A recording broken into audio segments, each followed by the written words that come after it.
We want to welcome you to our 4th annual Men with a Purpose / People with a Purpose Christmas lunch. We're really privileged today because our speaker, unlike a lot of daughters of famous fathers, has gone on to establish herself with her gifts and talents. And when her dad, Charlie Tremendous Jones, passed away 10 years ago, and she's one of 6 children, 2 brothers, 3 sisters, she was selected and asked to take the company at that time. As you see on our program, she spends a majority of her time serving Christian institutions, in addition to the tremendous job that she's now doing, traveling throughout this country and places in the world speaking, because she has a great perspective on leadership and a great perspective of how do we interface better with other people. So please welcome with me Tracey Jones to our podium for a bang-up banger.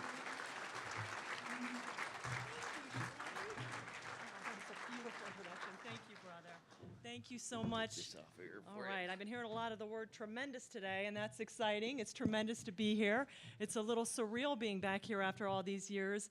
I saw the flyer that Dwight had put out, and it says, "She will bring to us her wisdom gathered around the world." And I thought, wow, that's a tall order, but it reminds me of the story that my father used to tell me about the young second lieutenant that asked the 4-star general how he got so successful.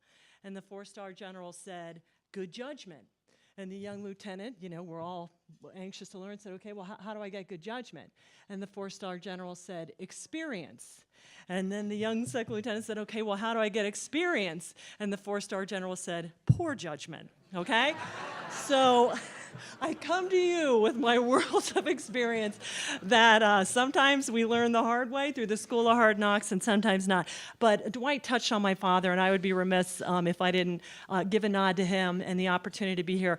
I was raised by a father that was a motivational speaker, and for those of you that wonder about that, it was like a cross between boot camp and a sitcom every single day. It was wild. It was work was fun, and fun was work, and his faith was in his business, and he had just this incredible blend of exuberance in absolutely everything he did. And I can remember, it was very goal-oriented, and I can remember we were sitting at the table, always dinner table, always talking about what'd you learn, what'd you read, all this stuff. 5 years old and getting asked, "Well, what do you want to do with your life?" And I'm like, "Daddy, I just want to graduate from kindergarten," you know what I'm saying, kind of thing. So he was always pushing.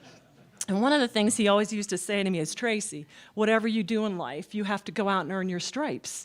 And he was never a military man. In his heart, he was. My father was the ultimate patriot. And I think he tried to lie and tried to get in the service any way which he could. And God had other plans for him. I have no doubt he would have been, a patent in the making.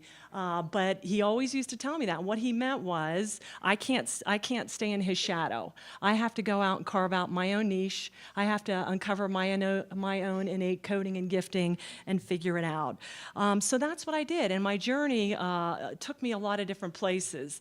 And so when I got the opportunity, Dwight has known my father for many, many years. We published a lot of his books, and that's exciting to see that he is still cranking out transformative leadership material. I was so excited, especially when I heard it was going to be in Colorado Springs, because 30 years ago, I walked out of the Blue Zoo, and it was surreal coming off that plane. I haven't been back in a long time, and when you kind of go back to where you were a long time ago, for those of you that have gone away, it's all of a sudden you're like, where am I? What year is it? Let me look at a clock. I mean, how old am I, kind of thing. And so it was really surreal, and I thought about 30 years, and one of my favorite quotes is by Muhammad Ali, and he says, "The man who views the world at 50 the same as he did at 20, has just wasted the last 30 years of his life. And I was always like, man, well, there's one thing I haven't done, and that is not wasted, because I have radically altered and changed the views of my life and things going on. But in the really brief time that we have today, I just want to talk about a verse, 2 verses in Ecclesiastics. And I know you're thinking, oh no, she's going old school. She's going Old Testament on us. I thought this was supposed to be Jesus and joy. But Ecclesiastics 10, 8, and 9. Whoever digs a pit may fall into it. Whoever breaks through a wall may be bitten by a snake. Whoever quarries stones may be injured by them. And whoever splits logs may be endangered by them. Now, this is kind of an interesting thing, but in reflecting back on my topic, what that verse says to me, and I don't think the writer in Ecclesiastics means that we should be idle. Far from it. There's nothing in the Bible that ever supports idleness.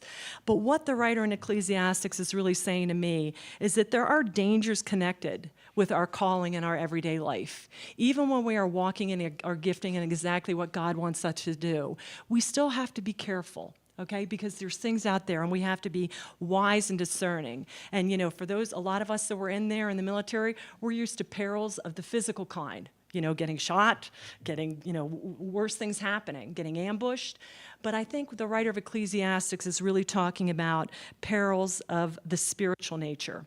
And I read a book called Hung by the Tongue, one of my very favorite books, by a gentleman named Francis P. Martin.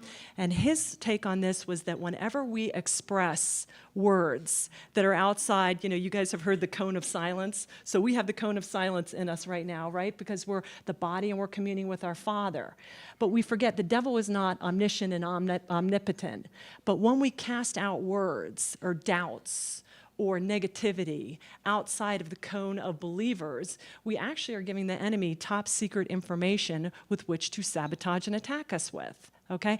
And I think a lot of times that goes back to the writer of Ecclesiastics, that even though we're in the calling and even though we're filled with the Spirit, we need to be very discerning and very careful to stay on point.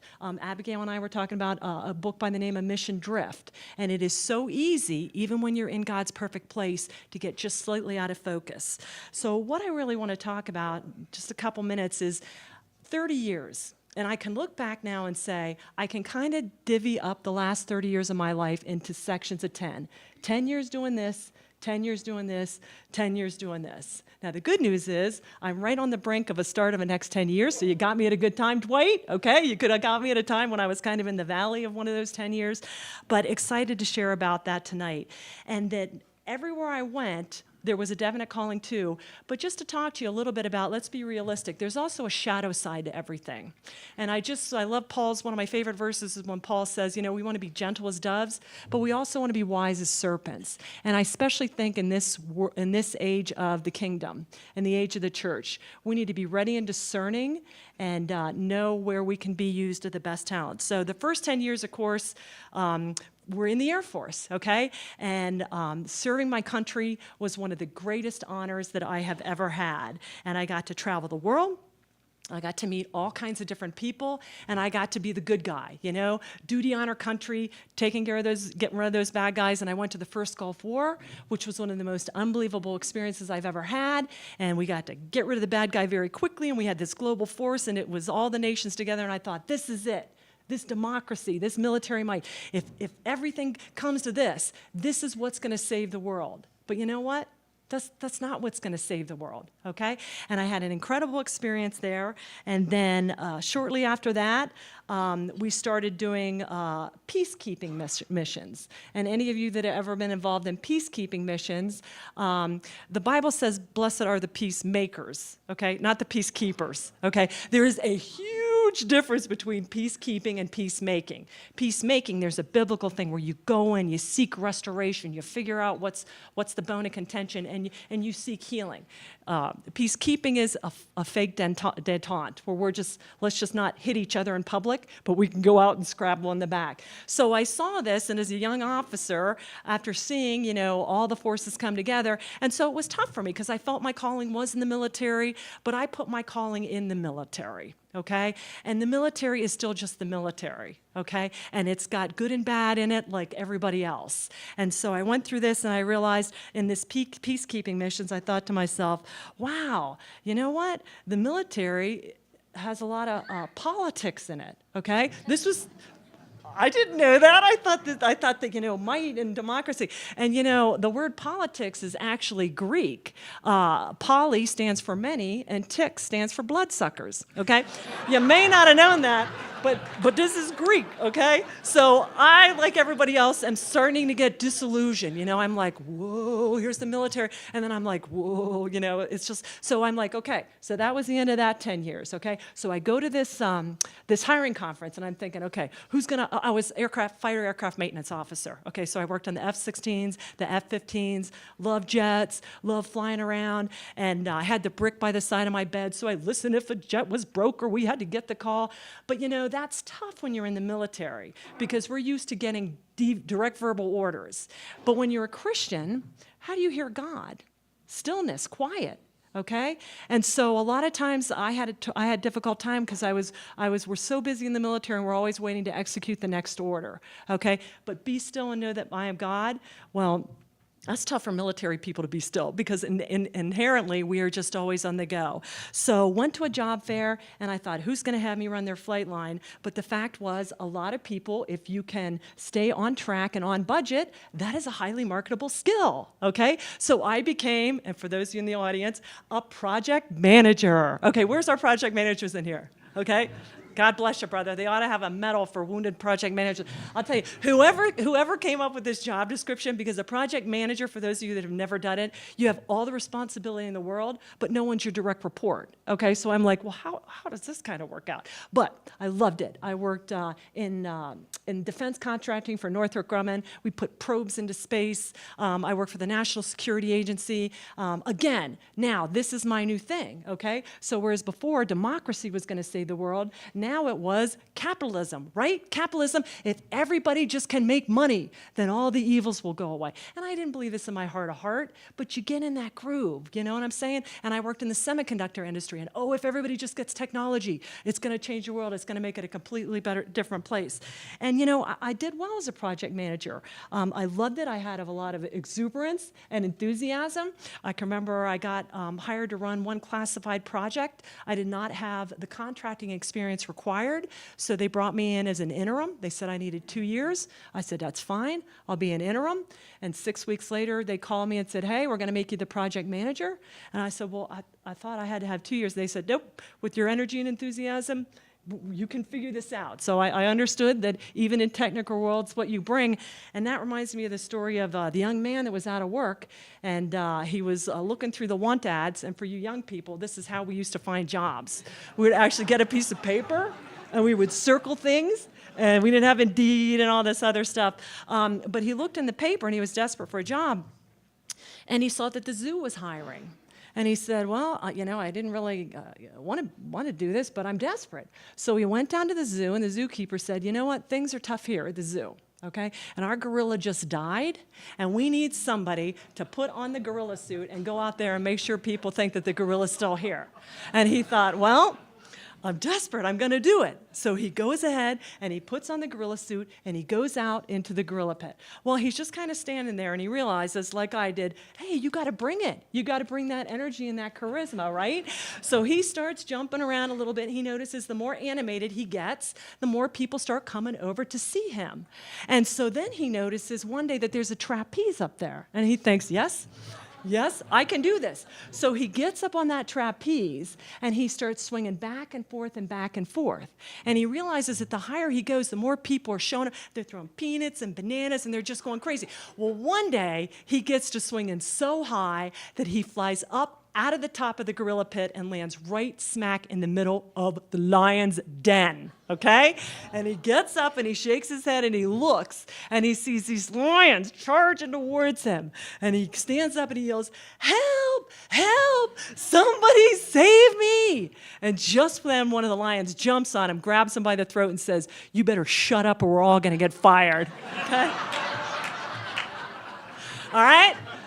So I'll tell you, I may not have understood a single word of what. Listen, I worked with, you know, I love my enlisted people. They taught me everything. They kept me, they're like, LT, if we don't get upset, you don't get upset, okay? And I'm like, you got it, Chief. I'm with you, okay? They made me look so good. But I'm with these technical guys and stuff like that. So a lot of the time, most of it was just, let's get excited about it. And I learned the fine art of herding cats, okay?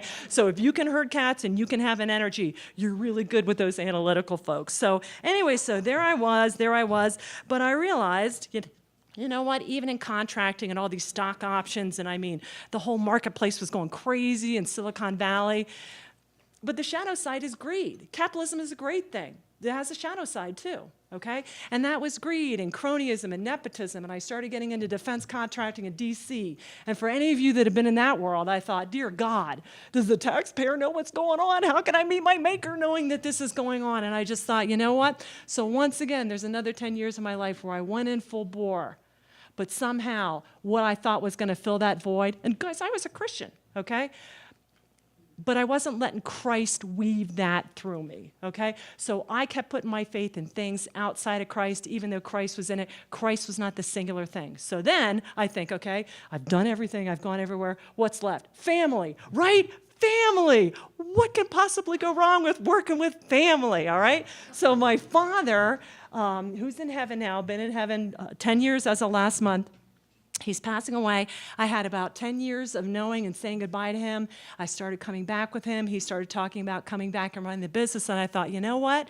I'm getting a calling from, and I'm getting a calling to. So I went back home to run the second generation legacy with the business, and family became my God, okay, the legacy, you know, and that is a good calling.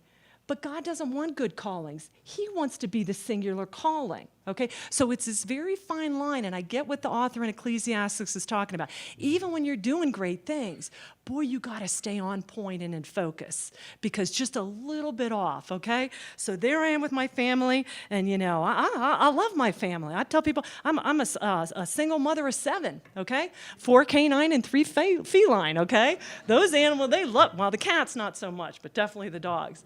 And so I love family, but you know what? Family is still family, okay? And you still got to have that value congruence and that vision. And sometimes family can treat each other worse than non-family members do. And so, you know, I'm getting back and trying to get into this thing, and not everybody's seeing it the same way, and there's a little bit of negativity, and I'm thinking, okay. It reminds me of the story of the lady that went to her hairdresser, and her hairdresser had been doing her hair for a long time and said, well, where are you going, Susie? She said, well, I'm going on a trip. I'm going overseas. And she says, well, the hairdresser says, well, what airline are you flying? And the lady says, well, we're flying United. And the hairdresser says, oh, United. Oh, they're horrible. They're always late. Their planes are old. They drag people off. I mean, you're going to be lucky if you get there. Well, next thing you know, the hairdresser says to the lady, well, where are you going when you get there? And the lady says, well, we're going to Italy. And the lady says, oh, Italy. They're pickpockets, okay? They're gonna pretend they don't speak the language. You're just, you know, why would you go over there? She asked the lady, where are you going to stay when you get there? She goes, we're going to stay in this little village in Rome. And the hairdresser says, I can stop you. I've seen it on TripAdvisor. It's a roach motel. There's bed bugs. It's just terrible. And then she says to the lady, well, what are you going to do in Rome? And the lady says, well, when in Rome, we're going to try and see the Pope. And the hairdresser says, you and a million other people, the Pope's going to look like a little ant. All right. Well, the lady goes on her trip. About 2 months, I see you know people like this. Okay. A little later on, 2 months later, the lady comes back to her hairdresser, and the hairdresser remembers this and says, hey, Susie, how was the trip? The lady goes, you're not going to believe it. It was unbelievable. Okay? And the hairdresser says, okay. And she says, well, United, they had just upgraded their planes, and we had got enough miles that the one flight we got bumped on, we got bumped up to first class. We got to sit in those little space pods where you get to roll out. And I mean, I've seen them walking out of the planes, but I've never been on one, all right? We got to stay on that. And the hairdresser goes, okay. Well, how was Rome? And the lady goes, they just rebuilt this place down there. $20 million. We met the owners. They're coming to visit us. It was just incredible. We made lifelong friends. The hairdresser goes, okay, well, what about the Pope? The lady goes, you're not going to believe this. She goes, my husband and I were standing there, and one of the Secret Service people came and tapped us on the shoulder and said, hey, His royal papal, I'm not Catholic, whatever his royal papalness wants to go and see, his royal popeness, likes to meet people every now and then. So if we can pull you aside for about an hour, he will come and meet you. And the hairdresser goes, "You're kidding me." And the lady goes, "No, I'm not kidding you." So here my husband and I are in this room, and an hour later, the door opens and in walks the Pope. And he comes over to me and he takes my hand and he holds it and he whispers in my ear. And the hairdresser says, "He did? What did he say?" And the lady said, he said, "Who gave you that lousy hairdo?" Okay? So that's what I would say to my family members. Can we just, let's be tremendous here. Do we have to be poo-poo and everything? All right, but just wrapping it up. One of the funniest things, so that brings me to here. So now, 10 years of that, I've been blessed enough. Second-generation businesses have a pretty high mortality rate. I just give God the glory with believers like you with nothing but prayers. And I love it that Dwight says she's done something with it. Let me tell you, it was pure grace. Okay? And you've seen, for everything I try to do good, I did 20 things wrong. Okay? But it was pure grace and prayer. And my father used to tell me, he has the funniest clip on YouTube, and he was in life insurance, and he spoke to all kinds of different people, and he would stand up there and tell people that the greatest thing that he's learned in like 45 years of leading people is, and he yells it, "Nothing works." And of course, everybody busts out laughing because anybody who's dealt with people and things like that, no, most of the time nothing works. And so reflecting back on these 10 years after 10 years after 10 years, you know what I gotta say? I'd say nothing matters except for one thing, all right? Going back to Ecclesiastics, vanity of vanity. It's all vanity, okay? And Ecclesiastics is one of those books that you don't touch until you got the seasoning and the chutzpah to open it and read it, because it is really about what's the point? But the point is that as long as every day, in every way, if you can look and know that you are falling deeper in love with Christ, I don't know where the next 10 years are going to go. And you know what? At this point, it really doesn't matter, because I've learned enough to just let it go and let it ride, okay? And all I know is if at the end of the day, and I can say that at the end of this day, it's certainly going to be true, because meeting all you guys with the welcome, at the end of the day, if you are falling deeper in love with Christ and sharing that, that is the most important thing in the world. And the next 10 years, that's my one goal, and the 10 years after that, until the Lord tarries. So the great changes in the world all happen with great changes in the heart, okay? And we're here with this people with a purpose, and you're my brothers and sisters in Christ. And when you dial that in, you stop doing things on your own volition, and you let the Holy Spirit come in and give you those turbo gifts. And I have seen that. We're tough, we're fighters, we're alphas, we're type A's. For crying out loud, we went to a military academy. What else do you think we'd be, okay? But sooner or later, God gracefully prunes you and beats it out of you to let you know, at any time you want to let this go, I'm going to amp this up like you never could have imagined. And we talk a lot about the fruits of the Spirit, all right? But when we get into the gifts of the Spirit, I think that's when you really dial it in and you can figure it all out. So thank you guys so much for this huge room, for this setting. I'm telling you, I'm sorry if I'm a little wound up. I mean, meeting fellow grads, meeting people that knew my father, making new friends, and just being here is absolutely surreal. And I just thank you for the blessing you've all been to me. God bless you. Merry Christmas.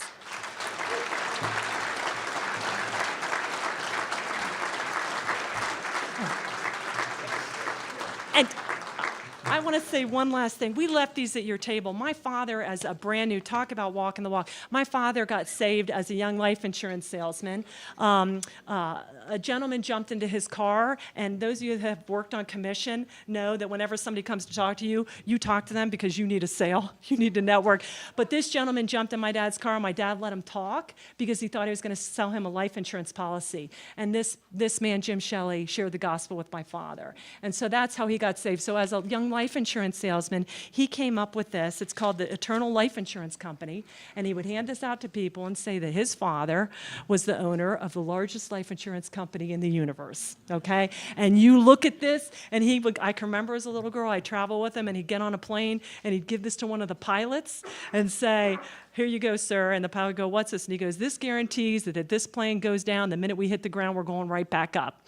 And it's like, now you don't say that anymore, folks. But back then, you could be a lot more freeform in your witnessing, okay? But he just, and I'll tell you, there are days when I'm like, you know what? I've had it. I'm going back to work. I don't know what I'm gonna do. And somebody will send me this sign, and I think, you know what? That's the only thing that matters in this world. So just thank you for that, and thank you, Dwight, for letting me explain this. God bless you all. Thank you. Bless your heart.